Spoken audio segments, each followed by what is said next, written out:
Thomas Hartwell wiped the sweat from his weathered brow as the sun dipped below the horizon of his modest grain farm. At 43, he had spent most of his life working the same fields his grandfather had cultivated decades before. The rolling hills of Meridian Valley stretched endlessly around his property, dotted with golden wheat that swayed in the evening breeze like ocean waves frozen in time. The farmhouse sat quietly in the distance, its windows glowing with warm yellow light.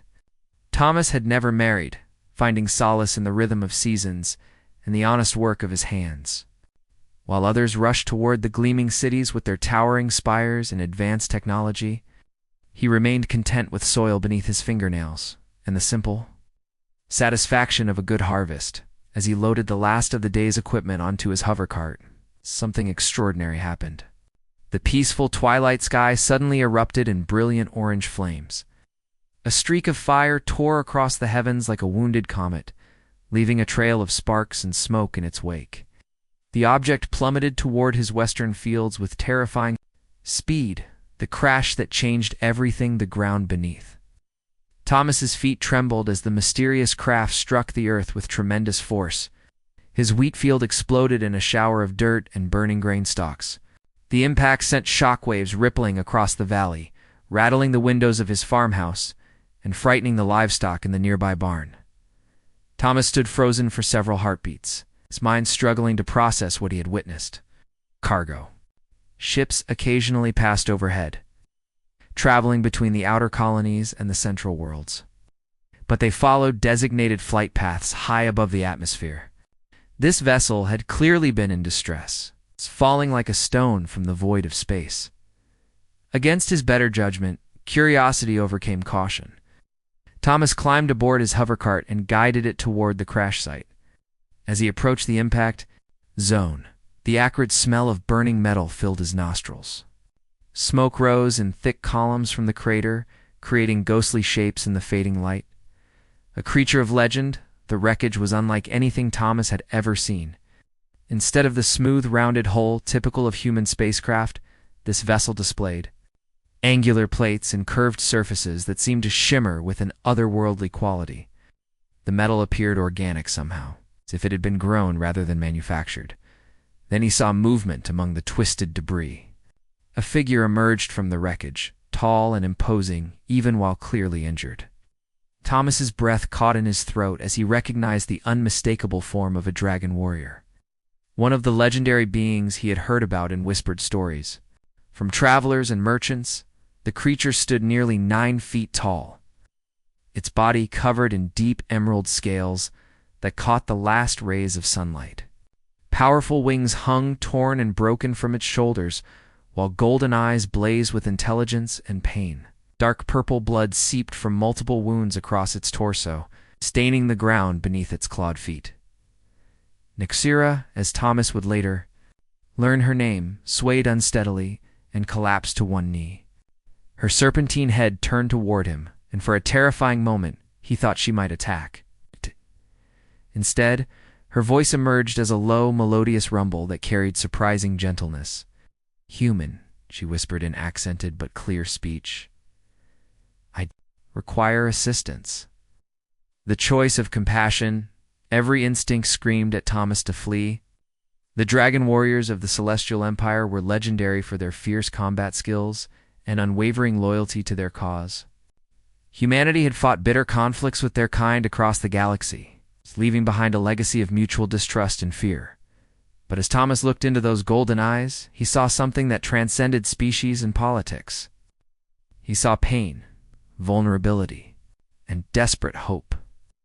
This was not a monster or an enemy soldier. This was simply a living being in need of help. Without fully understanding his own motivations, Thomas approached the wounded dragon. Nexara tensed, her claws digging furrows in the earth, but she made no aggressive moves as he knelt beside her. "Easy there," he said softly, the same tone he used when calming frightened animals. "Let me take a look at those wounds." In the barn, getting Nexara to safety proved more challenging than Thomas had anticipated. Even weakened by her injuries, the dragon warrior weighed several hundred pounds. Using his hovercart and a makeshift stretcher constructed from debris, he managed to transport her to his barn. The familiar smell of hay and grain seemed to comfort the injured dragon. Thomas cleared a space among the feed sacks and created a makeshift bed using every spare blanket he could find. Nexara settled onto the improvised bedding with a grateful sigh. Her breathing labored but steady. Thomas had no medical training beyond basic first aid for farm animals. But he did his best to clean and bandage the dragon's wounds.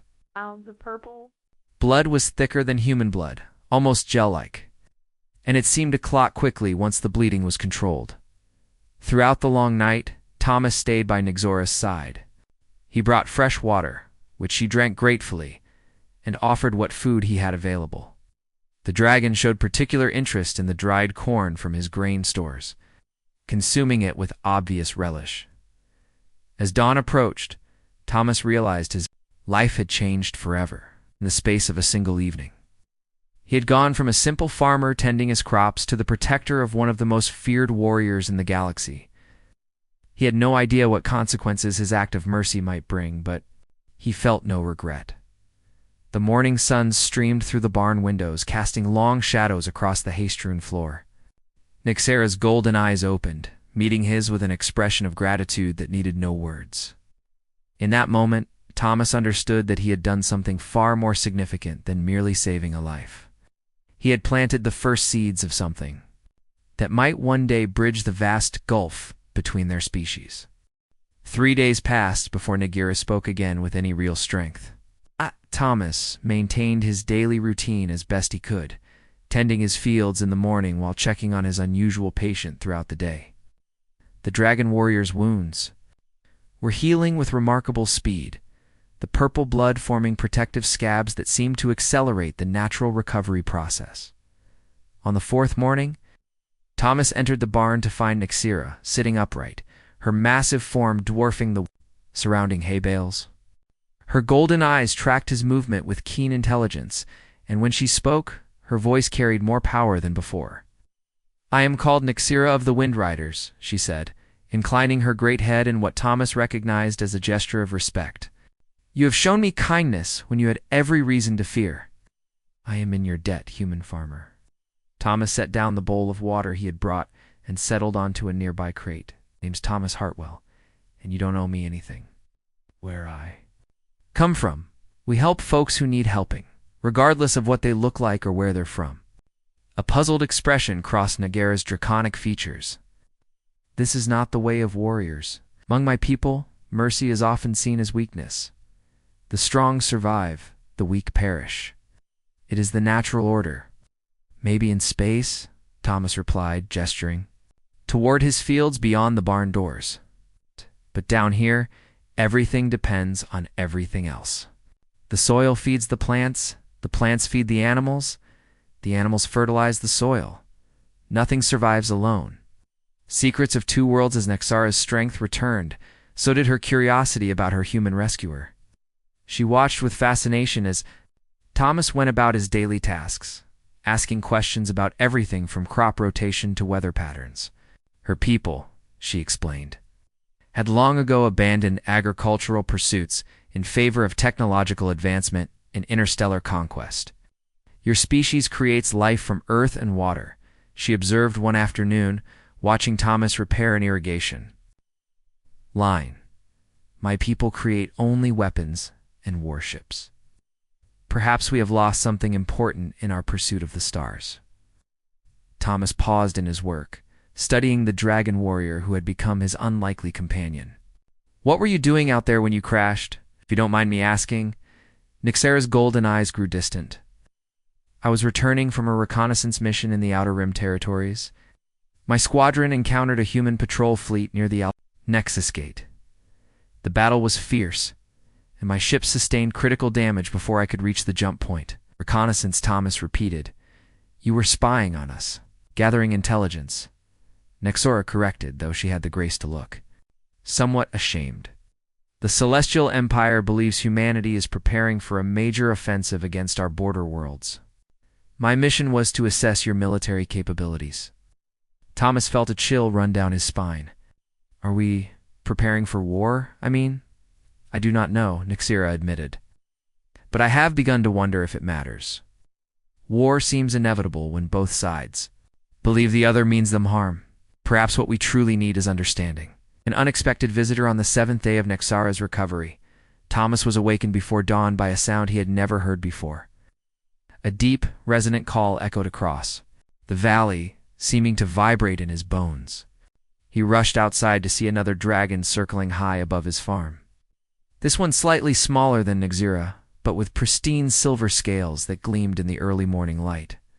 The newcomer descended with graceful precision, landing in Thomas's largest field with surprising gentleness. Unlike Nexara, this dragon showed no signs of injury or distress. Instead, it folded its wings and approached the barn with obvious purpose. Thomas hurried back inside to find Nexara struggling to her feet, her eyes bright with excitement and relief. "Zephyr," she breathed, and Thomas heard genuine affection. In her voice, the silver dragon pushed through the barn doors with careful movements, mindful of the human structures around him. When he spoke, his voice was lighter than Nexara's, almost musical. "Sister in arms, I have searched the void for you. When your ship's beacon went silent, we feared you lost to the darkness between worlds." Anna stepped back, suddenly feeling very small and very human as the two dragons reunited. Zephyr's arrival changed everything.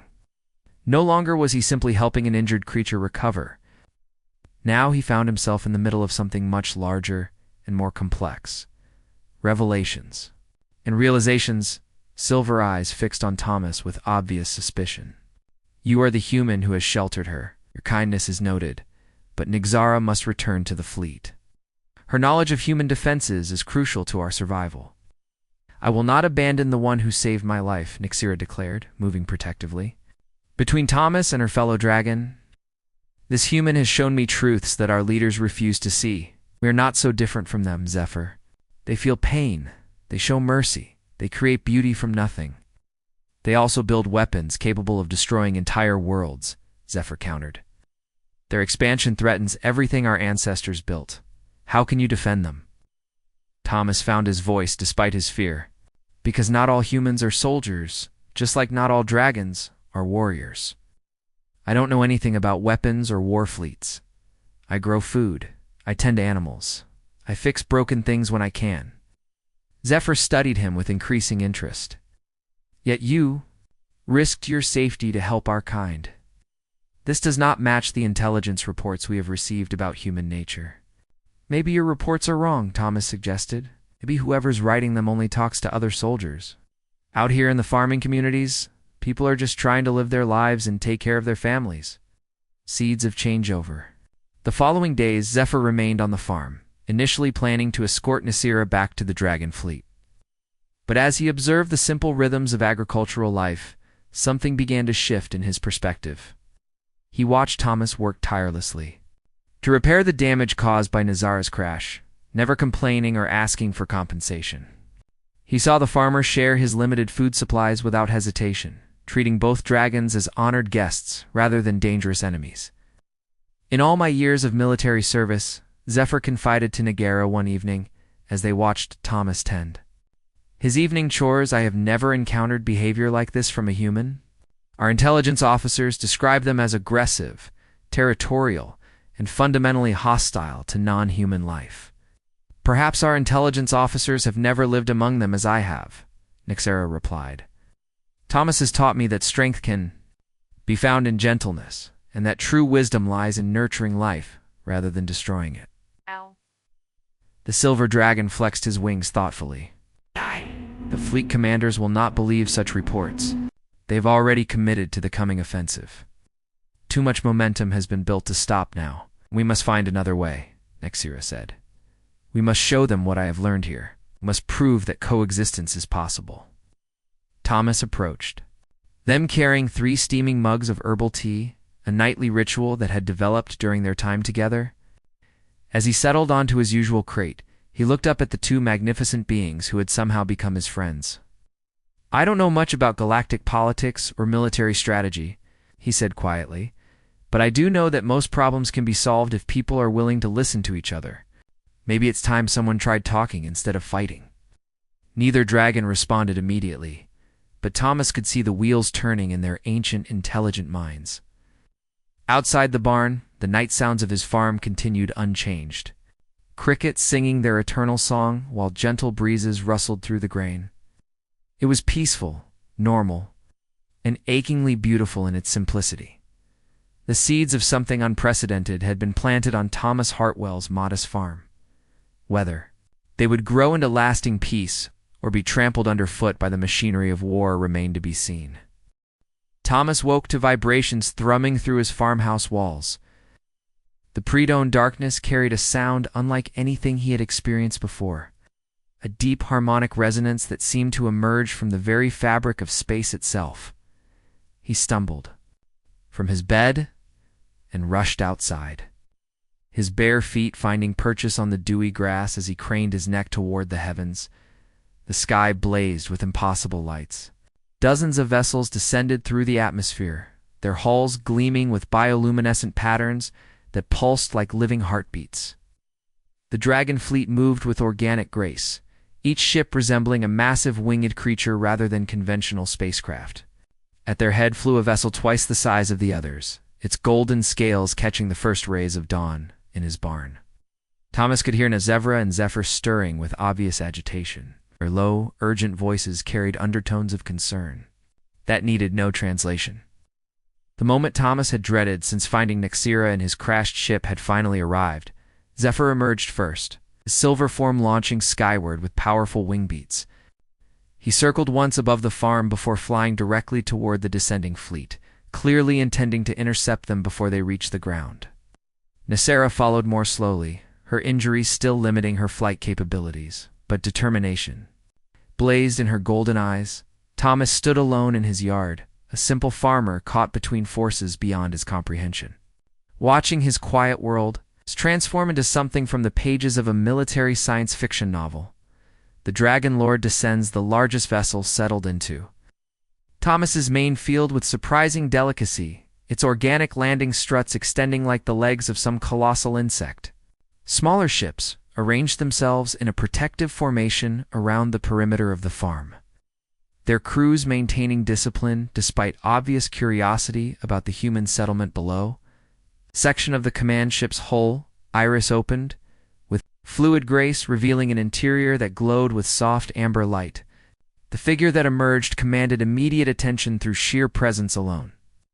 Commander Valeth stood nearly 12 feet tall, his deep crimson scales marked with intricate silver patterns that spoke of rank and ancient lineage. When he spread his wings, they cast shadows that seemed to darken the very air around him. Nexara and Zephyr landed near Thomas, positioning themselves protectively on either side of the human farmer. Their posture spoke volumes about the loyalties that had developed during their time together, silent declaration that would not go unnoticed by their superior officer. Nexara of the Wind Riders, Commander Valeth's voice carried the authority of centuries, each word precisely chosen and weighted with significance. You have been missing for 10 standard cycles.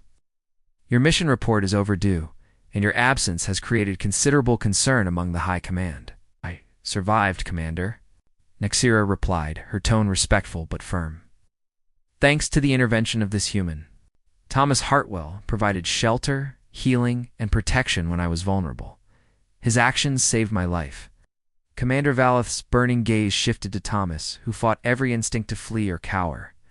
The Dragon Lord studied him with the intensity of a predator evaluating potential prey, noting every detail from his simple farm clothes to his work-calloused hands. You are the human who harbored our warrior, Valeth stated rather than asked.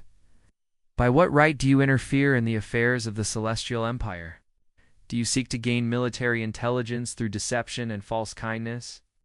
Words that Shake World's Thomas felt his mouth go dry, but he forced himself to meet the Dragon Lord's terrifying gaze.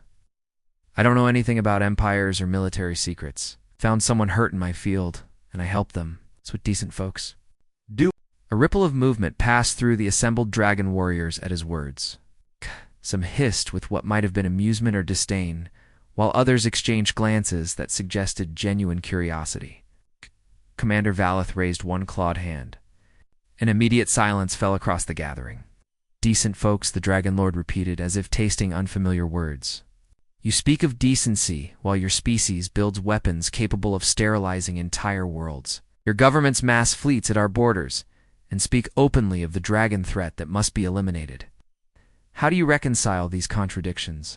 Thomas felt anger stirring in his chest, not at the accusations themselves, but at being held responsible for decisions made by people he had never met in halls of power he would never see. I can't speak for governments or generals, he said, his voice growing stronger with conviction. I can only speak for myself. I've never built a weapon or threatened anyone. I grow food. I tend to animals. I fix broken things. If that makes me your enemy, then your definition of enemy needs some work. Zephyr stepped forward, his silver scales shimmering in the morning light. Commander, I have observed this human for days. His actions match his words. No deception, no hidden agenda. Perhaps our intelligence regarding human nature requires revision. The unexpected intervention before Commander Valeth could respond. New shapes appeared on the horizon. Human military vessels approached from the east, their sleek hulls reflecting sunlight as they moved with mechanical precision. Thomas's heart sank as he recognized the insignia of the Colonial Defense Force, the same organization responsible for protecting frontier worlds from external threats. The lead ship, a heavy cruiser painted in military gray, took position directly. Above the Dragon fleet, its weapon systems remained powered down, but the message was clear. Both sides now faced each other across the peaceful farmland that had become an unlikely battlefield. A communication beam connected the two fleets. And suddenly, a new voice joined the conversation. Captain Morrison, commanding officer of the Human Task Force, spoke through external speakers that made his words audible to everyone on the ground. Dragon Fleet, you are in violation of the Meridian Accords by landing on colonial territory without authorization. You have 30 minutes to withdraw your forces or face military action. Commander Valeth's response rumbled with barely contained fury. Captain Morrison, we have come to retrieve our personnel. We claim no territorial ambitions on this world, but neither will we abandon our people to human custody. Thomas found himself standing at the center of a potential interstellar incident with two hostile fleets positioning themselves for combat above his wheat fields. The absurdity of the situation struck him with sudden clarity, and before anyone could stop him, he stepped forward and raised his voice to address both sides. The farmer's gambit stop. Thomas shouted, his voice carrying across the field with surprising authority. Yeah, both of you just stop and listen to yourselves. A sudden intervention by a civilian clearly startled both military commanders. Thomas took advantage of their momentary confusion to continue speaking. You're talking about starting a war over what exactly? Over the fact that I helped someone who was hurt? Over the fact that two different species managed to have a conversation without shooting each other. If that's worth fighting over, then maybe you all need to take a step back and think about what you're really fighting for. Captain Morrison's voice crackled through the speakers with obvious irritation. Civilian, remove yourself from the area immediately. This is a military matter. Like hell it is, Thomas shot back. This is my farm. These are my guests. And if you want to turn my home into a battleground, you're going to have to explain to me why that's necessary. Commander Valeth tilted his massive head, studying Thomas with newfound interest. It would stand against both our forces. A single human farmer against the combined might of two star fleets? I'm not standing against anybody, Thomas replied. I'm standing for something. I'm standing for the idea that maybe, just maybe, we don't have to be enemies just because we're different. A new alliance-born Nexara moved to stand beside Thomas, her decision clear and uncompromising. The human speaks truth, Commander. In my time here, I have learned that hatred based on species alone is a poison that destroys the hater as much as the hated. If we must choose between war and understanding, I choose understanding. Zephyr joined them, his silver wings spread wide in a gesture of defiance and protection.